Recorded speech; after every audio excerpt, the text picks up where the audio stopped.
I invested the charitable money. I didn't mean to, but I lost almost all of it. I'm so sorry. The first time my sister stole something from me, she was 9 years old. It was a silver charm bracelet our grandmother had given me for my birthday. When I cried, everyone searched the house until it mysteriously appeared in my sister's dresser. She smiled, shrugged, and said she must have picked it up by accident. Nobody believed she had done it on purpose. That was the first time I learned an important lesson.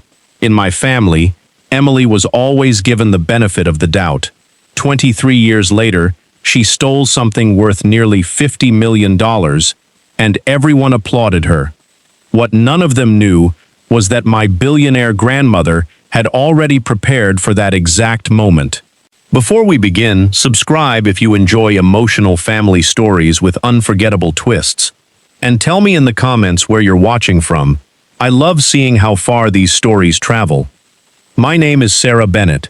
I grew up in Boston, Massachusetts, inside a family that looked perfect from the outside. My grandmother, Eleanor Bennett, built Bennett Technologies from a tiny software consulting business into one of the largest cybersecurity companies in the country. By the time she retired, magazines called her one of America's most influential businesswomen. Money was never a problem for our family. Love was. My parents adored appearances. They cared about expensive dinners, charity galas, magazine interviews, and making sure everyone believed we were the perfect family. Emily understood that game. She was charming, confident, beautiful, and always knew exactly what people wanted to hear. I was different. I preferred quiet evenings with Grandma, listening to stories about how she built her company from nothing while eating homemade apple pie in her enormous kitchen. She never talked about money. She talked about sacrifice. People admire success, she'd tell me. Very few admire the years of failure that come first. Those conversations shaped my life. While Emily enjoyed luxury vacations and designer shopping trips funded by our parents, I spent summers working internships inside Grandma's company. Not because she forced me, because I wanted to earn my place. I started in the mailroom. Nobody received special treatment because they shared Grandma's last name. She insisted every family member begin at the bottom. Emily quit after 3 days. She said sorting packages was beneath her. I stayed. During college, I worked weekends answering customer service calls. After graduation, I joined the cybersecurity division as an entry-level analyst. For 6 years, I slowly climbed the ladder. Most employees didn't even know I was related to the company's founder. Grandma liked it that way. She believed respect should be earned. Emily believed respect came with the Bennett name. Our relationship grew colder every year. Birthdays became competitions. Holiday dinners became performances. Every compliment I received somehow became another reason for Emily to remind everyone that she was the older sister and therefore deserved more. Our parents never corrected her. If anything, they encouraged it. Then, everything changed one rainy Tuesday afternoon. Grandma called me. "Sarah," she said softly, "can you come by the house tonight?" Just you. There was something unusual about her voice. Not weak, not frightened. Almost peaceful. When I arrived, she was sitting on the back porch overlooking the lake behind her estate. She handed me a cup of tea before saying anything. For several minutes, we simply watched the rain fall across the water. Finally, she smiled. "You know why I always invited you here?" I shook my head. "Because you never came hoping to leave with something." I laughed. "I came for your pie." She laughed too. Then her smile faded. "I don't have forever, Sarah." My heart tightened. She had always seemed indestructible. The woman who negotiated billion-dollar contracts, challenged politicians, and built an empire couldn't possibly be talking about the end of her life. She reached into her cardigan pocket and placed an old brass key on the table. "This opens the cedar box in my library." I frowned. "I've never seen a cedar box." "You weren't supposed to." She leaned closer. "Promise me something. Anything. No matter what happens after I'm gone, don't fight." I stared at her. "What do you mean?" She looked toward the lake instead of answering. People become strangers when money enters the room. I wanted to ask more questions. Instead, she changed the subject. We spent another hour talking about everything except the conversation that had just happened. When I left that night, she hugged me longer than usual. As I drove home, I kept glancing at the brass key resting in the cup holder beside me. Something felt unfinished.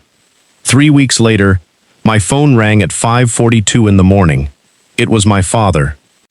His voice cracked before he spoke. "Sarah, your grandmother passed away during the night." The world became silent. I don't remember getting dressed. I don't remember driving. I only remember standing inside Grandma's empty house while strangers quietly carried flowers through the front door. The woman who had taught me everything was gone. Emily arrived nearly an hour later wearing oversized sunglasses despite the cloudy weather. She hugged people dramatically. She cried loudly. She accepted sympathy from everyone who approached. The funeral brought together people from every chapter of my grandmother's life: business leaders, former employees, neighbors, college students whose scholarships she had quietly funded, veterans whose medical bills she had paid without ever revealing her name. As I stood near the front of the church greeting people, I noticed something that stayed with me. Almost no one talked about how wealthy Eleanor Bennett had been. They talked about how she remembered birthdays, how she called employees after surgeries, how she paid off mortgages for families who had fallen on hard times. That was the woman I knew. The headlines had called her a billionaire. The people in that church called her kind. Emily, on the other hand, seemed interested in only one thing. She kept whispering to our parents. Every few minutes, all three of them glanced toward Mr. Howard Ellis, Grandma's attorney. The reading of the will was scheduled for the following morning. It didn't take much imagination to know what they were discussing. After the service ended, people slowly drifted outside. I stayed behind for a few extra minutes. Grandma had always loved quiet places. The empty church somehow felt like one last conversation with her. As I turned to leave, Mr. Ellis approached me. He was in his early 70s, with silver hair and the calm voice of someone who had spent decades solving complicated problems. "Sarah, I'm glad you stayed." I smiled politely. "I wasn't ready to leave." He nodded. "Your grandmother thought you might say that." That caught my attention. "What do you mean?" Instead of answering, he handed me a small envelope. Across the front, written in Grandma's unmistakable handwriting, were 4 words: "Open after funeral." Before I could ask another question, Mr. Ellis said quietly, "Read it alone." Then he walked away. I waited until I reached my apartment before opening it. Inside was a single folded sheet of paper. My hands trembled as I unfolded it. "My dear Sarah, if you're reading this, then you've already survived the hardest day. Tomorrow, many things will happen that will seem unfair. Don't interrupt. Don't argue. Don't defend yourself. Simply watch. Some people reveal their true character only when they believe they've already won. Love always. Grandma." I read the letter 3 times. It answered nothing. Instead, it created 100 new questions. What was supposed to happen tomorrow? Why had she warned me not to argue? And why did she sound so certain someone would reveal themselves? The next morning, everyone gathered in the conference room at Bennett Technologies. It was the same room where Grandma had negotiated billion-dollar contracts. Today, it felt colder than ever. The long oak table was surrounded by family members, executives, and legal representatives. Emily arrived wearing an expensive white suit and a smile she tried to hide. My parents sat beside her. I chose a chair near the far end of the table. Mr. Ellis entered carrying several folders. Once everyone settled, he adjusted his glasses. "Thank you all for coming." He spoke briefly about Grandma's achievements before opening the first document. Her charitable donations were listed first. Millions of dollars would establish educational foundations, medical research grants, and community programs. That sounded exactly like her. Then came personal gifts. Jewelry to lifelong friends. Artwork to museums. Books to universities. Family heirlooms to distant relatives. Finally, The company. The room became perfectly still. Mr. Ellis cleared his throat. According to this document, Emily straightened in her chair. Eleanor Bennett leaves 65% of Bennett Technologies. Emily slowly smiled. To Emily Bennett. The room erupted.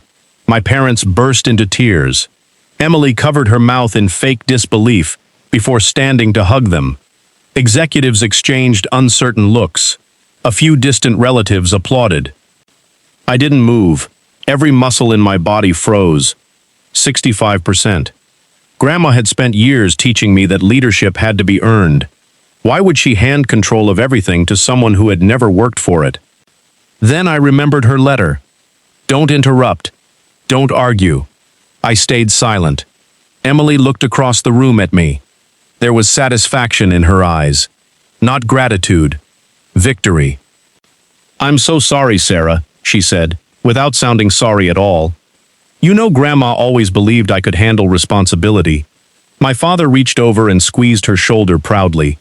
We always knew she'd choose wisely. I looked down at the table. Grandma had told me exactly this would happen. So I waited. Mr. Ellis hadn't finished. There are additional provisions. Emily barely listened.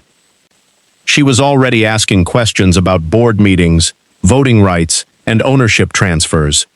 Mr. Ellis raised his hand. If I may continue. The room quieted again. He opened another folder. Eleanor Bennett also leaves all personal residences, investment accounts, vehicles, and remaining financial assets. Emily leaned forward eagerly. To the Eleanor Bennett Family Trust. She frowned. What trust? Mr. Ellis continued reading.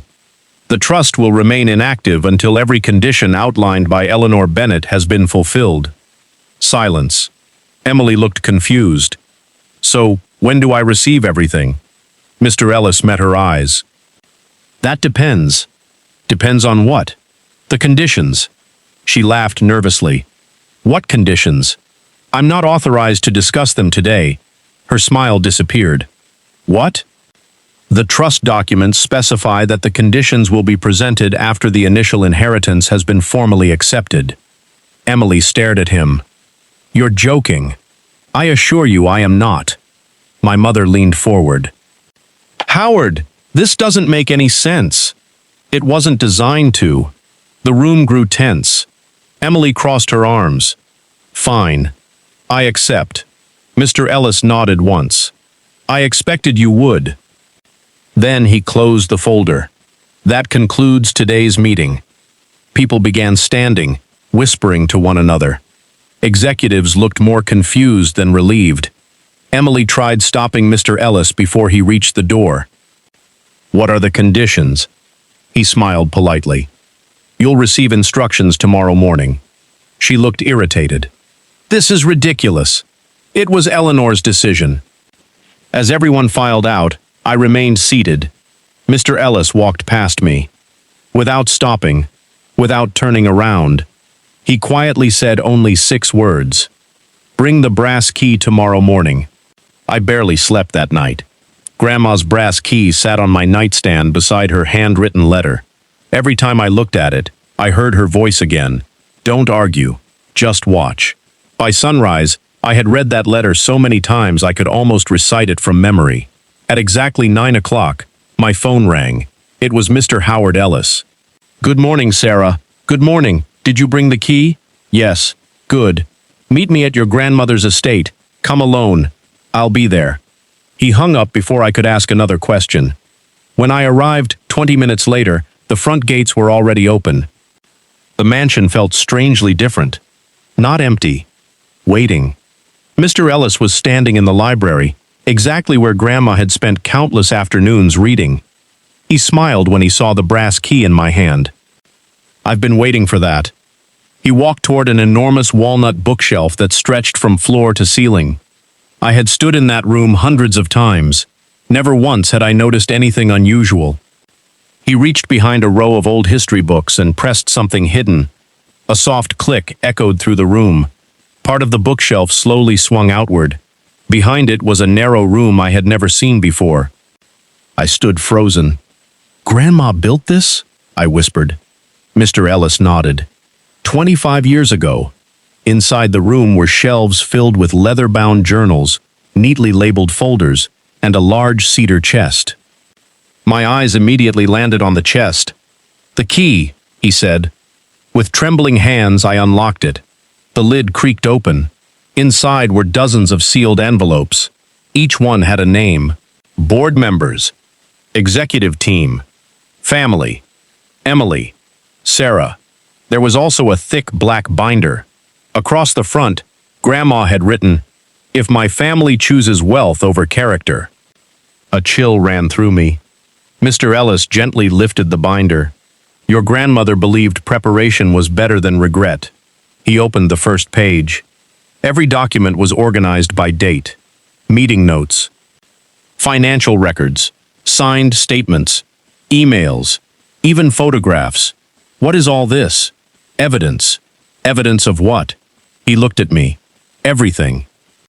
Before I could ask another question, the front door slammed downstairs. Voices echoed through the hallway. Emily. She wasn't alone.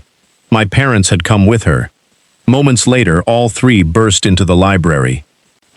Emily stopped the instant she saw the hidden room. "What is this?" My father looked stunned. "There was another room?" Mr. Ellis calmly stepped forward. "I asked Miss Bennett to come alone." Emily folded her arms. "This is my grandmother's house now." "No," Mr. Ellis replied evenly. "It belongs to the family trust." She rolled her eyes. "Whatever. What's in the room?" Mr. Ellis didn't answer. Instead, he picked up an envelope with Emily's name on it. "This was left specifically for you." She grabbed it without hesitation. Inside was a single sheet of paper. As she read, the confidence slowly disappeared from her face. "What does it say?" Mom asked. Emily didn't answer. Mr. Ellis spoke instead. "It instructs Miss Bennett to surrender every electronic device currently in her possession." Emily looked up sharply. "What?" "Phone, laptop, tablet, any external storage devices." She laughed. "Absolutely not." Mr. Ellis wasn't surprised. He simply opened the black binder. "Then I am authorized to proceed to phase 2. Emily's smile vanished. "What phase?" He removed a document. 3 years ago, Eleanor Bennett hired an independent forensic auditing firm. Emily suddenly looked nervous. They reviewed every financial transaction connected to the Bennett family. My father's expression changed. "What are you talking about?" Mr. Ellis laid several documents across the table. "Miss Emily Bennett. Between 2023 and 2026, over $6 million disappeared from charitable accounts controlled by the family foundation." Emily's face turned pale. "That's a lie." "It isn't." He calmly placed bank statements beside the report. Every transfer had a date, an amount, an account number, a signature. My sister's signature. Mom immediately looked at Emily. "Tell him he's wrong." Emily swallowed. Dad stared at the papers. "You told us those transfers were approved." "They were supposed to be temporary." Mr. Ellis spoke again. "They were never returned." Emily shook her head desperately. "I invested the money. You gambled with it." "I was trying to multiply it." "You lost most of it." Silence. I couldn't believe what I was hearing. Grandma had known. She had known for years. Emily suddenly pointed at me. "So what?" "Sarah probably knew." "I didn't," I answered quietly. "You expect anyone to believe that?" Mr. Ellis interrupted. "Eleanor specifically instructed that Sarah was never to be informed." Emily looked back at him. "Why?" "Because she wanted one honest witness." The room fell silent. Then he opened another envelope.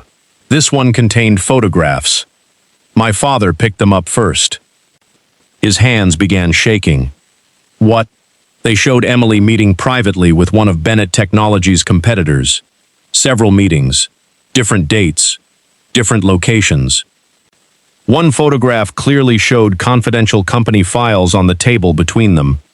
Dad slowly lowered the pictures. "You sold company information?" Emily burst into tears. It wasn't like that. What was it like? He asked. I needed money. You already had money. I had debts. How much? She didn't answer. Mr. Ellis did. Just under $11 million. Mom gasped and stumbled backward into a chair. My hands trembled as I stared at the cream-colored envelope. The red wax seal carried my grandmother's initials. No one spoke. Even Emily stopped crying. Mr. Ellis gave me a small nod. When you're ready. I carefully broke the seal. Inside was a handwritten letter spanning several pages. I immediately recognized Grandma's elegant handwriting. I took a slow breath and began reading aloud. If this letter has been opened, then the truth has finally revealed itself. Sarah, I always hoped I would never need to write these words. I wanted both of my granddaughters to build lives they could be proud of. Unfortunately, hope is not a substitute for honesty. Emily lowered her head. For years, I quietly watched every decision this family made. I saw kindness rewarded with silence, and selfishness rewarded with applause. I also watched one granddaughter work without asking for recognition, while the other believed our family name was enough to guarantee success. The room remained perfectly still. Many people will believe I made a terrible mistake by leaving the company to Emily. I did not. Emily looked up in surprise. I gave her exactly what she wanted. The appearance of victory. A chill ran through the room. Real leadership cannot be inherited. It is proven. The moment Emily accepted ownership, she also accepted full responsibility for every decision she had hidden from this family. Mr. Ellis quietly placed another folder on the table. Those documents were filed with the board 6 months ago. I looked at him. They become effective today. He opened the folder. Eleanor Bennett transferred voting control of Bennett Technologies into the family trust before her passing. Emily frowned. What does that mean? It means you never controlled the company. She blinked. What? You inherited shares. You did not inherit authority. The voting rights remained in the trust until every condition was satisfied. Emily turned pale. You said I owned 65%. You do. But ownership and control are not always the same thing. She stared at him in disbelief. So, who controls the company? Mr. Ellis looked at me. The trustee named by Eleanor Bennett. I slowly shook my head. No. He smiled gently. Yes. You. The room exploded with voices. Emily slammed both hands onto the table. This is impossible. Dad looked equally stunned. Howard, there has to be some mistake. There isn't. Mr. Ellis handed me the final legal document. It contained Grandma's signature, the board's signatures, the court's certification. Everything had been completed months before her death. Grandma had planned every detail. Emily lunged toward the papers. This isn't fair. For the first time since childhood, I looked directly into my sister's eyes without fear. Neither was stealing from charities. Neither was selling company information. Neither was lying to everyone who trusted you. She had no answer. Mr. Ellis spoke again. There is one final instruction. He handed me the last page of Grandma's letter. Sarah, power should never become revenge. Your first decision will tell me whether I chose correctly. I folded the letter carefully. Then I looked at Emily. She expected me to humiliate her, to celebrate, to throw her out in front of everyone. Instead, I turned to Mr. Ellis. I don't want revenge. He smiled. I thought you might say that. I faced my parents. I won't erase Emily from this family, but she must accept responsibility for everything she's done. I turned back to my sister. You'll repay every dollar taken from the charitable foundation. You'll cooperate with every investigation. You'll apologize to every employee whose trust you betrayed. And if the board ever decides to welcome you back one day, you'll earn that opportunity the same way Grandma made me earn mine. Emily's shoulders collapsed. For the first time in her life, no one rushed to defend her. Weeks later, the company announced a complete restructuring. The stolen charitable funds were recovered by selling Emily's luxury properties and investment portfolio. Every scholarship program Grandma created continued without interruption. Employees who had feared the future of Bennett Technologies found stability again. One afternoon, I sat alone in Grandma's favorite chair overlooking the lake. The house was quiet, just as she had always loved it. I unfolded her final letter one last time. At the very bottom was a sentence I hadn't noticed before. Written in much smaller handwriting, it simply said, "The greatest inheritance I could leave you was never my money. It was the chance to prove that character will always outlast wealth." I smiled through tears. For years, I believed Grandma had left me nothing. In the end, she left me everything that truly mattered. If you enjoyed this story, don't forget to subscribe for more emotional family dramas with unforgettable twists. And before you go, tell me in the comments, where are you watching from?